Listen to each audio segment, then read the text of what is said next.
So this is very unglamorous, and to be honest, it's quite hard for me, a slightly prideful person. I have to tell myself, no, people are genuinely interested in seeing the build, because it's such a mess, and I'd much rather wait till it's all finished. But yeah, going on at the moment, so we're still working on the finishing touches to, it doesn't look like finishing touches because I've got nothing in the back. But yeah, finishing touches to Miriam, the name of our latest camper van conversion. So yeah, everything's just kind of in place, just needs connecting up and testing. So things like the power steering is all fitted, the wire to the leisure battery just isn't connected yet, and to be honest, we can't really test that until registration is ready, so we're still having a few issues with registration. It seems to be basically there's a problem between South Africa and the DVLA in how they categorize vehicles. So South Africa, which is where this vehicle is from, have categorized the vehicle as scrapped or something else, begins with a D, I can't remember, scrapped or something else, and the DVLA don't have a category for both of that, they have a category for one or the other.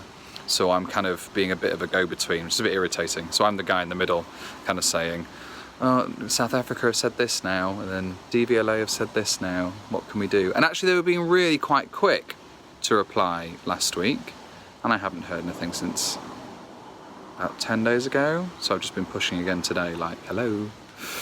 Knowing my luck, the one guy in the whole of South Africa who can solve this problem is now on holiday. So that'll get sorted. I've got a brake system specific for EV conversions coming over from the States.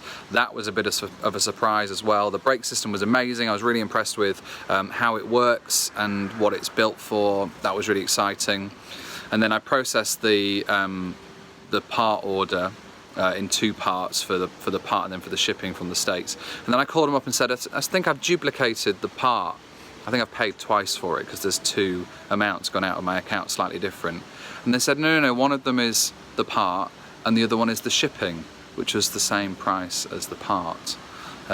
Worked out to be about 200 quid both times, which was not ideal, because when you're pricing these things up and they don't tell you, you think, yep, 250 quid, I know that I can get something that size from the States or to the States for about 50 quid. So that's not very fun. So, but yeah, that needs to be here so I can fit it, so I can get the registration sorted, so I can get it MOT'd before I can actually try a lot of these things. Like, I can't really try power steering on the drive. Doesn't really make much difference, and all I'd be doing is scraping tyres. So lots of these things are just being pushed to the back for now. So in terms of everything else that we're going on with, it's mostly aesthetic, actually. So I need to replace the floor under here, primarily because this is just a rubber floor, but also because of the wheelchair mounts that are going to go into the floor, I need to raise the floor slightly with a piece of wood. And then we'll seal that, and then we can put the mounts into it and a new rubber mat over the top, because this one's seen better days. There needs to be a new metal panel across the back there as well. It's a strange job. They've cut into the bulkhead just to make the back seat fit, but it's a bit slapdash, as you can see, I can kind of see the outside through that, so that's not very great. And then we're going to get back seat along the back there, and then we're going to put another seat along that way, so that you could still sit kind of 8 people in and move it all round. So that's one of my jobs. Again, one of my other big jobs, so the positioning of the wheelchair is now changed, so it's no longer going to be here in the front, which means that I need to kind of rebuild what we took out there, which is fine. I can't do that here, so I need to again wait for registration to be here, for brakes to be here, for MOT to pass, for number plates to arrive before I can even take it to the garage. Thankfully the garage has moved closer, so that's a bit easier. All of the things seem to be working well. There's been a few little, I need to show you this, and again this is hard for me. When we first picked it up, we didn't really notice this, kind of. But there's been a few cracks in the paint, and after a lot of chasing we kind of managed to find the guys who did it, and they're saying, well, they did it quite a few years ago, so they're not really interested in just covering it for free. And the more I look, there's quite a few. So there's little things like, well, I've covered them all in grease for now to try and keep the rain out. So there's little things like that. Now, when you look at that, you think, oh, crikey, but actually that's been filled. Someone's found that on the van, and rather than paint the whole door, which is quite pricey, they've just filled the gap so it doesn't get worse, but that means it looks naff, and that doesn't always work. So similarly, there's a few other little scrapes on the back, not scrapes, but just cracks in the paintwork, just paintwork either not being done well, or the van until we bought it maybe wasn't kept indoors as we found it. A bit worryingly, there's some space on the top, so again, I don't know if you can make that out, but a lot of that, again, I've covered it in kind of yellowy grease, just after drying it and cleaning it to keep the rain out. And some of them have been filled. Some parts of it you could see where they've been filled, and others just haven't, and it's starting to kind of rust through. So I'm having to make that decision, which is quite tricky, because a full respray is £1.5 to £2 grand, and that's not in the budget. So we need to maybe be a bit more creative with, not creative, but just find other ways to fix the problem, which is a real shame. And that's pretty much where we're at. Front seats I also need to sort. They're a bit old and worn. I need to take them off, look underneath and see if I can respring them. I think some of the springs have just come off, so it kind of clicks and clangs as you sit down on it. But yeah, there's still a reasonable amount to do, but there's lots that we have accomplished. So like I say, power steering is in. It's just not doing the job, but it's fine. The Alpine system is in, and that works, and the reversing camera is all in and works. The system works in terms of the battery system, the drive works great.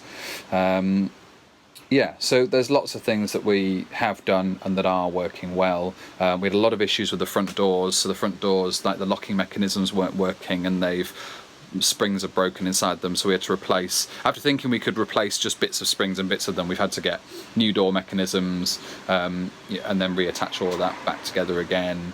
There's little issues with there's potentially a leak on this passenger door, because I get kind of little puddles down there sometimes, which is a bit of a shame, so I've got to explore that. But that's where we're at. So once that's all done, I'm getting the core stuff done first of all, because obviously with the full electric conversion, there's then the fun things to play with. So how much power we give the vehicle. It's currently reduced in power just because you don't need it, but there's a couple of areas around here that I would like to just be sure whether we need it that low or not. The main issue is because we've had to create new drive shafts from the gearbox to the wheels, and so there's basically a torque setting on the guy who's done that, and says, yeah, this is rated up to however much horsepower effectively, which is still fine, but that's the question mark over that. So obviously the builders have kind of said, don't turn it up more than you have to, which is fine, but if you need to get up a hill, I need to turn it up. Yeah, that's pretty much it as it stands. But yeah, we're slowly ticking on. Our open day is coming up at the end of October. I am just in the process of finalising a date. The plan was to tell everyone about it, get a bit of feedback from some key people about what dates would best work for them. At the moment we are planning possibly to have 2 open days, because there seemed to be a combination of press who would like to come down during a weekday on their work day, and customers or friends who would like to come down on a weekend because that's when they've got time off to come and see. So we might do a couple. And the open day will exist of coming to this beautiful part of the world, our beautiful North Yorkshire location.